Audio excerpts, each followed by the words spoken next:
Hello दोस्तों, नमस्कार। मेरा नाम है आकाश और आप लोगों का बहुत बहुत स्वागत है कहानी क्राइम की चैनल पर। उम्मीद करता हूँ कि आप लोग बहुत अच्छे होंगे। आज की कहानी हमारे देश की पहली मशहूर परफ्यूम एक्सपर्ट मोनिका गुर्डे की है। ये कहानी मोनिका की मर्डर मिस्ट्री से जुड़ी हुई है। बाद में जब ये मर्डर मिस्ट्री सॉल्व हुई और इसके पीछे का जो कारण सामने आया और मर्डर से पहले जो कुछ भी हुआ वो बेहद अजीबोगरीब था, जो कि मैं आपको आगे कहानी में बताऊंगा, जिसे सुनने के बाद आप लोग भी दंग रह जाएंगे। मोनिका गुर्डे मुंबई के एक एक्स जज रमेश गुर्डे की बेटी थी, जो कि पहले एक पेशेवर फोटोग्राफर थी, लेकिन बाद में उन्होंने परफ्यूम पर रिसर्च करना चालू किया और फिर एक कामयाब परफ्यूम एक्सपर्ट बन गई।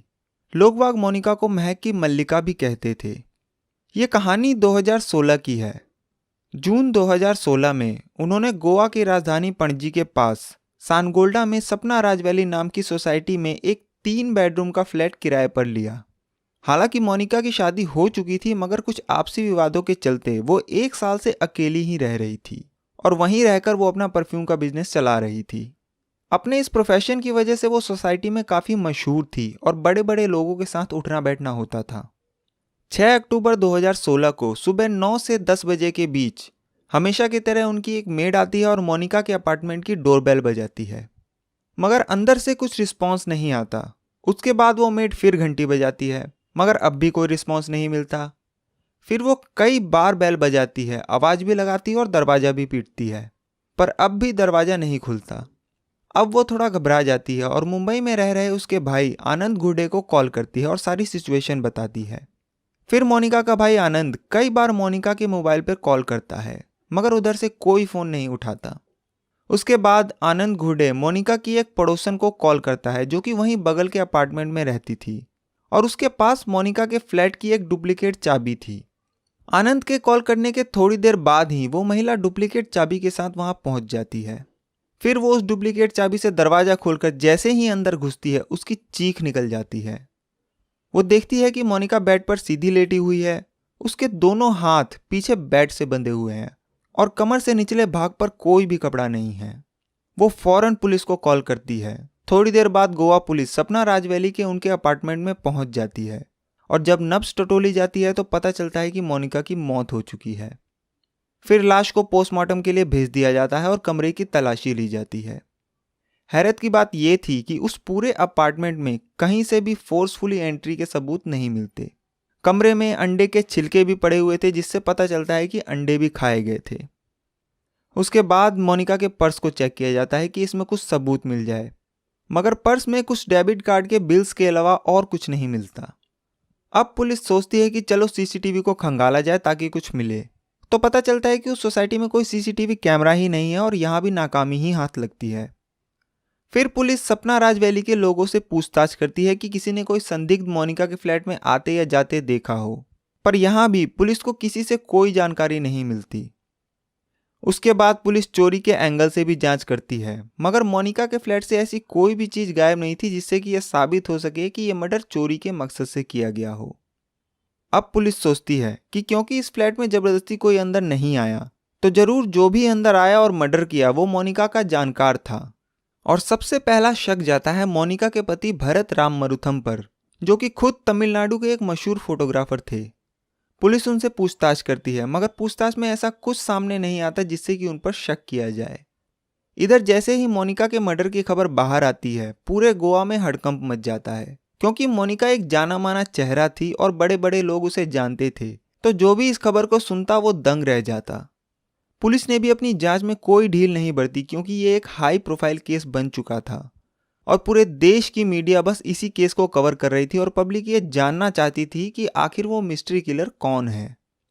इतने में मोनिका की पोस्टमार्टम रिपोर्ट भी आ जाती है और उसमें पता चलता है कि मोनिका की मौत दम घुटने से हुई है और ये भी पता चलता है कि मौत से पहले मोनिका के साथ बलात्कार भी हुआ है। उसके बाद पुलिस इस बात की भी पड़ताल करती है कि कहीं किसी आपसी रंजिश की वजह से तो ये कत्ल नहीं हुआ, मगर मोनिका का बिहेवियर सभी के साथ फ्रेंडली था, तो पुलिस इस एंगल को भी नकार देती है। कुल मिलाकर अब तक पुलिस खाली हाथ थी। वो हर एंगल से इस केस पर जांच कर रही थी, मगर कोई कामयाबी हाथ नहीं लगी। अचानक से तफ्तीश के दौरान ही एक पुलिस वाले का माथा ठनका और उसे याद आता है कि कमरे की तलाशी के दौरान उन्हें कुछ डेबिट कार्ड के बिल्स मिले थे, मगर पूरी तलाशी के दौरान उन्हें कोई भी डेबिट कार्ड नहीं मिला। उसके बाद गोवा पुलिस उस डेबिट कार्ड के बिल को लेकर बैंक पहुंचती है और उस कार्ड के ट्रांजैक्शन की डिटेल्स मांगती है। तो पता चलता है कि 6 अक्टूबर को सुबह 6 बजे ही इस कार्ड का इस्तेमाल पोरवरम के एक एटीएम में किया गया है, जो कि सपना राज वैली से महज 4 से 5 किलोमीटर दूर है। उसके बाद पुलिस बैंक से इस कार्ड पर नजर बनाए रखने को कहती है और पोरवरम के उस एटीएम की सीसीटीवी फुटेज खंगालती है। तो जिसने उस कार्ड से पैसे निकाले थे उसकी तस्वीर एटीएम के कैमरे में कैद हो गई थी। उस तस्वीर को लेकर पुलिस सपना राज वैली पहुंचती है और जैसे ही वहां के लोगों को ये तस्वीर दिखाई जाती है वो तुरंत उस तस्वीर को पहचान जाते हैं और कहते हैं कि इसका नाम राजकुमार है और ये यहाँ का पुराना सिक्योरिटी गार्ड था, मगर चोरी के इल्जाम में 2-2.5 महीने पहले ही इसे नौकरी से निकाल दिया गया था। गोवा पुलिस के लिए एक बहुत बड़ी कामयाबी थी, क्योंकि इस केस में पहली बार पुलिस के पास एक नाम और एक चेहरा था। उसके बाद पुलिस राजकुमार की कुंडली खंगालती है तो पता चलता है कि 21 साल का राजकुमार पंजाब के बठिंडा का रहने वाला है और पहले भी इसके ऊपर चोरी के मामले दर्ज हो चुके हैं। पुलिस को राजकुमार की सारी जानकारी तो मिल गई, मगर अब पुलिस के लिए चैलेंज ये था कि उसे पकड़ा कैसे जाए। तो उसके लिए गोवा पुलिस अब उस डेबिट कार्ड की अगली ट्रांजैक्शन का इंतजार करने लगी। उसके बाद कुछ वक्त बीतता है और अचानक से पुलिस को पता चलता है कि अभी अभी बेंगलोर के एक एटीएम से इस कार्ड का इस्तेमाल करके कुछ पैसे निकाले गए हैं। गोवा पुलिस तुरंत हरकत में आती है और बेंगलोर पुलिस से कांटेक्ट करती है। बेंगलोर पुलिस उस एटीएम की फुटेज चेक करती है जहां से उसने पैसे निकाले थे। उस एटीएम की फुटेज में भी राजकुमार का चेहरा साफ साफ नजर आ रहा था। उसके बाद बेंगलोर पुलिस राजकुमार की फोटो लेकर उस एटीएम की लोकेशन के आसपास के होटल और लॉज में पूछताछ करना शुरू करती है। थोड़ी देर बाद ही एक होटल के रिसेप्शन पर वो राजकुमार की तस्वीर को पहचान जाता है और कहता है कि हाँ, इस शक्ल का एक बंदा हमारे होटल में ठहरा हुआ है, मगर वो अभी किसी काम से बाहर गया हुआ है। तो पुलिस वहीं रिसेप्शन पर राजकुमार के आने का इंतजार करने लगी और ये सभी पुलिस वाले सादी वर्दी में थे ताकि राजकुमार को कोई शक न हो। थोड़ी देर बाद राजकुमार जैसे ही रिसेप्शन पर पहुंचता है, पुलिस वाला उसे पहचान जाता है और उसे दबोच लेता है। तो मोनिका घुर्डे के मर्डर के सिर्फ 2 दिन बाद ही 8 अक्टूबर 2016 को राजकुमार को बेंगलोर के एक होटल से अरेस्ट कर लिया जाता है। फिर उसका नाम पूछा जाता है तो वो एक्सेप्ट करता है कि उसका नाम राजकुमार है। इसके बाद गोवा पुलिस को कांटेक्ट किया जाता है। फिर गोवा पुलिस बेंगलोर पहुंचती है और कोर्ट से ट्रांजिट रिमांड लेकर राजकुमार को गोवा लेकर आती है। अब उससे पूछताछ शुरू होती है और थोड़ी देर बाद ही राजकुमार अपना गुनाह कबूल लेता है। जब पुलिस उससे पूछती है कि उसने ऐसा क्यों किया, तब वो अपनी सारी कहानी सुनाता है और कहानी कुछ इस तरह थी। कहानी आज से करीब 4 महीने पहले यानी कि जून 2016 से शुरू होती है। 39 साल की मोनिका घुर्डे अपने परफ्यूम के बिजनेस के सिलसिले में गोवा में शिफ्ट होने का फैसला करती है, जिसके लिए मोनिका ने गोवा में एक रेंटेड फ्लैट ढूंढना शुरू किया। 7 जून 2016 को मोनिका पणजी के पास सानगोल्डा में एक सपना राज वैली नाम की सोसाइटी में फ्लैट देखने के लिए पहुंचती है। सोसाइटी के गेट पर मोनिका को सिक्योरिटी गार्ड राजकुमार मिलता है और उस सोसाइटी के मैनेजमेंट ने राजकुमार को पहले ही फोन कर दिया था कि कोई महिला आएंगी फ्लैट देखने तो उन्हें फ्लैट दिखा देना। उसके बाद राजकुमार मोनिका को फ्लैट दिखाता है और फ्लैट देखने के बाद मोनिका वहां से चली जाती है। मगर हुआ ये कि इस फ्लैट को देखने और दिखाने के दौरान राजकुमार मोनिका को अपना दिल दे बैठता है और उस पर बुरी तरह फिदा हो जाता है। फिर 4-5 दिन बीतने के बाद एक गाड़ी सपना राज वैली के गेट पर आके रुकती है। राजकुमार गेट ओपन करता है तो देखता है कि मोनिका अपने सामान के साथ वहां पहुंची हुई है। मोनिका राजकुमार को बताती है कि उसने जो फ्लैट उसे दिखाया था वो फ्लैट उसने ले लिया है। राजकुमार ये बात सुनकर मन ही मन बहुत खुश होता है और दूसरे लोगों की मदद से मोनिका का सामान उसके फ्लैट तक पहुंचवाता है। इन बीते हुए 4-5 दिनों में राजकुमार लगातार बस मोनिका के बारे में ही सोच रहा था और मोनिका का चेहरा उसके पूरे जहनो दिमाग पर छाया हुआ था। उसके बाद राजकुमार मोनिका से और ज्यादा मिलने और उसे देखने का तरीका ढूंढने लगा, पर क्योंकि वो एक सिक्योरिटी गार्ड था तो उसे ज्यादा मौका मिल नहीं रहा था। फिर उसने अपने मैनेजमेंट से बात की और कहा कि वो अपनी ड्यूटी के बाद सोसाइटी के लोगों की गाड़ी की धुलाई और सफाई का काम भी करना चाहता है। वहाँ का मैनेजमेंट उसकी बात को मान लेता है और उन्हें भी लगता है कि चलो इससे लोगों की ज़रूरत पूरी हो जाएगी और राजकुमार थोड़े एक्स्ट्रा पैसे भी कमा लेगा। पर राजकुमार के मन में कुछ और ही था और वो सीधे मोनिका के फ्लैट पर पहुंच जाता है और मोनिका को बताता है कि अब वो गाड़ी भी साफ करेगा। मोनिका भी मान जाती है और उसे अपनी गाड़ी साफ करने के लिए हाँ कर देती है। अब राजकुमार मोनिका की गाड़ी भी साफ करने लगा और गाड़ी की चाबी लेने और देने के बहाने वो मोनिका के फ्लैट में भी चला जाता और उसकी झलक भी देख लेता। मगर इसी गाड़ी की सफाई की वजह से एक दिन राजकुमार की नौकरी चली जाती है। हुआ ये कि एक दिन मोनिका का एक छाता उसकी गाड़ी से गायब हो गया। मोनिका राजकुमार से इस बारे में पूछती है पर वो मना कर देता है। इसके बाद मोनिका सोसाइटी के मैनेजमेंट से इसकी शिकायत करती है और कहती है कि अगर सोसाइटी में ऐसे ही लोगों के सामान गायब होने लगे तो सोसाइटी की काफ़ी बदनामी होगी। वहाँ का मैनेजमेंट इस बात को सीरियस लेता है और छानबीन शुरू कर देता है। फिर पता किया जाता है कि मोनिका की गाड़ी को किस किस ने खोला। तो पता चलता है कि मोनिका के अलावा सिर्फ राजकुमार ही उस गाड़ी को खोलता था साफ सफाई के लिए। इसके बाद गार्ड रूम की तलाशी ली जाती है जिसमें राजकुमार रहता था और मोनिका का छाता वहां से बरामद हो जाता है। उस सोसाइटी से पहले भी लोगों के सामान चोरी होने की बात आती रहती थी और छाता मिलने के बाद सारा शक राजकुमार पर ही जाता है। इसी के बाद 22 जुलाई 2016 को राजकुमार को चोरी के इल्जाम में नौकरी और सपना राज वैली से निकाल दिया जाता है। क्योंकि राजकुमार मोनिका पर बुरी तरह फिदा था और उसी ने उसे नौकरी से निकलवा दिया, तो इस बात ने राजकुमार के अंदर एक अजीब सा जहर और गुस्सा भर दिया। उसके बाद राजकुमार वहां से चला जाता है और फिर कुछ दिन वहीं गोवा के पोंडा इलाके में मजदूरी का काम करता है। इस दौरान वो 2 बार मोनिका से मिलता है और उससे चोरी की शिकायत वापस लेने को कहता है, पर मोनिका साफ मना कर देती है। कुछ दिन वहां मजदूरी करने के बाद वो गोवा को छोड़ देता है और नौकरी की तलाश में चेन्नई पहुंच जाता है। फिर वहां से मुंबई जाता है और फिर पुणे। हर जगह वो छोटी मोटी मजदूरी करके अपना पेट पालता है। मगर जब उसे कहीं भी कोई ढंग की नौकरी नहीं मिलती तो वो वापस 2 अक्टूबर 2016 को गोवा पहुंच जाता है। और गोवा वो कुछ ठान के आया था, उसके मन में अब भी वही नफरत थी। उसके बाद राजकुमार 3 अक्टूबर 2016 को दोपहर में वापस सपना राज वैली में पहुंचता है जहां वो गार्ड की नौकरी करता था। वो मेन गेट से सोसाइटी में दाखिल हो जाता है और इत्तेफाक से उसे कोई भी अंदर आते हुए नहीं देखता। फिर वो सीधे मोनिका के अपार्टमेंट के नीचे पहुंच जाता है, मगर वो देखता है कि मोनिका की कार वहां पार्क नहीं है, तो वो समझ जाता है कि मोनिका घर पर नहीं है। अब राजकुमार वहां से जाने की बजाय वहीं रुककर मोनिका के आने का इंतजार करने का फैसला करता है। पर उसे पकड़े जाने का डर भी था, तो वो चोरी छुपे उस अपार्टमेंट की छत पर पहुंच जाता है।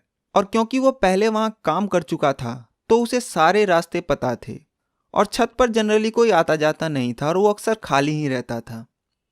अब वो छत पर रुककर मोनिका के आने का वेट करने लगा। वो बीच बीच में कई बार छत से नीचे आता और मोनिका की कार चेक करता, मगर पूरा 3 अक्टूबर बीत जाता है पर उसे मोनिका की कार दिखाई नहीं देती। उसके बाद अगला दिन 4 अक्टूबर आता है, मगर मोनिका की कार नहीं आई। और फिर 4 अक्टूबर भी बीत जाता है और 5 अक्टूबर आ जाता है। 5 अक्टूबर को भी वो सुबह से कई बार मोनिका की कार चेक कर चुका था, मगर उसे कार दिखाई नहीं दी। अब लगभग 2 दिन बीत गए थे उसे छत पर रुके हुए। छत पर ना तो कुछ खाने को था और ना कुछ पीने को। इस दौरान कई बार उसका मन करा कि वो वहां से चला जाए, मगर वो अपने मन में कुछ सोच कर आया था और उसी सनक में उसने लगभग 48 घंटे से भी ज्यादा का वक्त भूखे प्यासे छत पर बिता दिया। 5 अक्टूबर 2016 को दोपहर के करीब 3 से 3:30 बजे वो एक बार फिर नीचे आया तो उसने देखा कि मोनिका की गाड़ी पार्किंग में खड़ी है। इसका मतलब था कि मोनिका आ चुकी है। फिर वो छत पर वापस चला गया और अंधेरा होने का इंतजार करने लगा। उसके बाद वो शाम को 6:30 बजे के करीब नीचे आता है और मोनिका के फ्लैट की घंटी बजाता है। मोनिका अंदर से पूछती है कि कौन, तो वो अपने आप को सिक्योरिटी सुपरवाइजर बताता है। उसके बाद मोनिका दरवाजा खोलती है। जैसे ही मोनिका दरवाजा खोलती है राजकुमार उसे जोर से धक्का देता है और दरवाजा अंदर से बंद कर देता है। मोनिका को इतने कुछ समझ में आता उससे पहले वो अपनी जेब से चाकू निकालकर बोलता है कि अगर शोर किया तो चाकू मार दूंगा। मगर मोनिका फिर भी जोर से चिल्लाती है तो राजकुमार अपने हाथ से उसका मुंह दबाता है और उसे बाथरूम में ले जाता है। फिर डरा धमकाकर उस पर कंट्रोल करता है। इसके बाद वो चाकू के जोर पर मोनिका को बेडरूम में ले जाता है और उसे बेड पर लेटाता है और पहले उसके दोनों हाथ पीछे बेड से बांध देता है। फिर उसके दोनों पैरों को भी बेड से बांध देता है। अब राजकुमार चाकू की नोक पर उससे पैसे मांगता है। मोनिका बहुत डर जाती है और कहती है कि पर्स में जितने भी पैसे हैं सब ले लो। उसके बाद राजकुमार पर्स खंगालता है तो पर्स में से करीब 4,000 रुपए निकलते हैं, मगर राजकुमार का मन उससे नहीं भरता और वो उससे और पैसे मांगता है। तो मोनिका बोलती है कि मेरे पास तो अभी बस इतने ही पैसे हैं, अगर तुम्हें और पैसे चाहिए तो मेरे पर्स में डेबिट कार्ड है, उसे ले लो और एटीएम से पैसे निकाल लेना। मगर राजकुमार को डेबिट कार्ड का इस्तेमाल करना नहीं आता था, तो बकायदा मोनिका उसे पैसे निकालने का तरीका भी बताती है कि ऐसे कार्ड डालना है, फिर लैंग्वेज चूज करनी है, फिर पिन डालना है और डेबिट कार्ड का पिन नंबर भी बता देती है। मोनिका को लगता है कि अब राजकुमार यहाँ से चला जाएगा, मगर राजकुमार पैसे और कार्ड लेकर वहां से उठता है और एक कपड़ा लेकर मोनिका के मुंह में ठूस देता है। और हाथ पैर बांधने और मुंह में कपड़ा ठूसने के बाद जब उसे तसल्ली हो जाती है कि मोनिका अब कुछ कर नहीं सकती, तो वो बड़े इत्मीनान से वहां से उठता है और फिर किचन में जाता है। फ्रिज से पानी निकालता है, पानी पीता है, अंडे निकालता है, उन्हें बॉईल करता है और फिर बड़े आराम से खाता है। और उसे कोई जल्दीबाजी नहीं थी, वो बड़ी ही तसल्ली से खा पी रहा था क्योंकि उसे पता था कि मोनिका उस फ्लैट में अकेली रहती है। वो बड़े ही इत्मीनान से फ्रिज से आइसक्रीम निकालकर खाता है, फिर चॉकलेट खाता है। 2 दिन से जो वो छत पर भूखा प्यासा था, वो अपनी सारी भूख और प्यास मिटाता है। इन सब में रात के तकरीबन 12 बज चुके थे। जब उसका पेट भर गया तो वो फिर वापस मोनिका के पास पहुंचता है। फिर वो मोनिका का फोन लेता है तो उसमें स्क्रीन लॉक लगा था। वो फिर चाकू के दम पर उसका पासवर्ड पूछता है, तो मरता क्या ना करता मोनिका उसे पासवर्ड बता देती है। इसके बाद राजकुमार मोनिका के मोबाइल में पॉर्न साइट खोलता है और जबरदस्ती उसे 3 अश्लील क्लिप्स दिखाता है। मोनिका अब बिल्कुल बेसुध सी हो चुकी थी और अब उसे लग गया था कि राजकुमार उसे छोड़ने वाला नहीं है। उसके बाद राजकुमार मोनिका के दोनों पैर खोल देता है और कमर से नीचे के सारे कपड़े उतार देता है और फिर अपनी उस चाहत को पूरा करता है जो कि उसके दिमाग में पहले दिन से थी जब उसने मोनिका को देखा था, और वो मोनिका के साथ बलात्कार करता है। अब तक रात के करीब 2-2:30 बज चुके थे और लगभग 8 घंटे से वो मोनिका के कमरे में था। जब उसका मन भर गया तो वो अब पहली बार घबराया, क्योंकि उसे पता था कि वो राजकुमार को अच्छी तरह से जानती है और अगर उसने ये बात पुलिस को बताई तो वो पकड़ा जाएगा। इसके बाद वो उसी बेड से एक तकिया उठाकर मोनिका का मुंह दबाने लगा और तब तक दबाता रहा जब तक कि मोनिका की मौत नहीं हो गई। फिर वो वहां से आराम से उठा और बाथरूम में गया। उसे अब भी कोई हड़बड़ाहट नहीं थी। उसके बाद उसने शेव किया, फिर नहाया और 6 अक्टूबर 2016 की सुबह 3:30 बजे अंधेरे में वो चोरी छुपे वहां से निकल गया। फिर सुबह 6 बजे एटीएम से पैसे निकालने के बाद वो बेंगलोर चला गया, जहां से पुलिस ने उसे अरेस्ट किया। उसकी ये कहानी सुनने के बाद सारे पुलिस वाले भी दंग थे जिस तरह से उसने ये रेप और मर्डर किया था। उसके बाद गोवा पुलिस राजकुमार के खिलाफ सारे एविडेंस इकट्ठा करती है और आईपीसी की धारा 302 यानी मर्डर, 376 यानी रेप और 392 यानी रॉबरी का चार्ज लगाकर 6 जनवरी 2017 को कोर्ट में 228 पेज की चार्जशीट दाखिल करती है। ये केस अभी भी लोअर कोर्ट में ही है और देखिए फैसला कब आता है। पर कुल मिलाकर एक तरफा चाहत और नफरत ने एक कामयाब परफ्यूम एक्सपर्ट मोनिका घुर्डे, जो कि लोगों की जिंदगी में खुशबू भरती थी, उसकी जान ले ली। इस कहानी में मिस्ट्री थी, एक तरफा चाहत थी, नफरत थी और एक सनकी कातिल था जो कि अपनी सनक पूरी करने के लिए 48 घंटे से भी ज्यादा भूखा प्यासा छत पर छिपा रहा। तो ये थी मोनिका घुर्डे मर्डर केस की पूरी कहानी। मुझे उम्मीद है कि आप लोगों को ये कहानी पसंद आई होगी। अगर आपको कहानी पसंद आई हो तो इसे लाइक करें और कमेंट करके बताएं कि आपको कहानी कैसी लगी, और इसे ज़्यादा से ज़्यादा शेयर करें और चैनल को सब्सक्राइब करके बेल आइकन को जरूर दबाएं ताकि आप मेरी कोई भी कहानी मिस न करें। मैं आपसे मिलूंगा अगली कहानी में, तब तक के लिए अपना ख्याल रखिए। Thank you very much.